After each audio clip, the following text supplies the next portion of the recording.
Bayan, ikinakasana ng Agriculture Department ang mass rollout ng Benting Bigas Meron na program. Layo nitong maabot ang 15 milyong pamilyang Pilipino ngayong taon. Yan ang ulat ni Floyd Brents.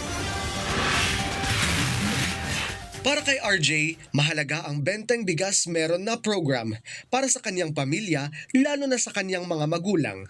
Simula nang inilunsad ito sa taong 2024 sa administrasyon ni Pangulong Marcos Jr. para sa mga kagaya nila na kapos.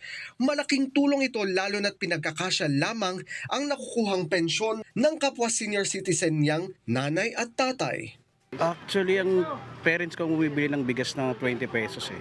Maraming yung natulungan ng mga Pilipino regarding sa mga walang kakayahang bumili ng medyo mahal na bigas. Kaya naman target ng pamahalaan na maabot ng Benteng Bigas Meron na program ang 15 milyong pamilya ngayong taon. Ayon sa Agriculture Department, katumbas ito ng nasa 60 milyong benepisyaryo na mas mataas sa 2.5 milyon na nakinabang sa Benteng Bigas nitong 2025. Tiwala ang Department of Agriculture na maaabot ang target dahil itinaas ang budget ng ahensya sa 295 billion pesos mula sa 237 billion noong 2025. Kaya naman hinikayat ni Agriculture Secretary Francisco Chu Laurel Jr. ang mga magsasaka na magtanim ng isa o dalawang klase ng palay para sa Rice Processing System o RPS. Ayon pa kay Laurel, bagamat malaya ang mga magsasaka kung anong klaseng palay ang kanilang itatanim, dapat limitado lang ito sa dalawang uri para mas maging simple ang proseso. Malaki na ang ibinaba ng food poverty sa bansa ayon sa Okta Research. Batay naman sa survey ng Okta, 19% ang ibinagsak ng food poverty. Ibig sabihin, mas maayos at dekalidad na ang kinakain ng mga respondents.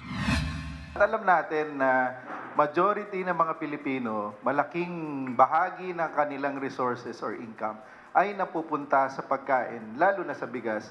And this is particularly true, lalo na sa mahihirap, na mas malaking bahagi, kung baga food, doon sa food basket, majority nun ay nilalaan talaga sa bigas. Kaya napaka-importante na masustain natin at yung effort ng DA doon sa 20 pesos na bigas, this year, ang target natin ay maparami palalo to 15 million households or roughly katumbas ng 60 million Filipinos na makikinabang dito sa 20 pesos. Samantala, nagkasundo ang Agriculture Department, rice millers at traders sa ipatutupad na farm gate price sa palay sa paparating na anihan. Kabilang sa mga nangakong ipatutupad ang kasunduan ay ang mga rice miller mula sa Nueva Ecija, Nueva Vizcaya, Bulacan, Ilocos at Pangasinan. Floyd Brents para sa Pambansang TV sa Bagong Pilipinas.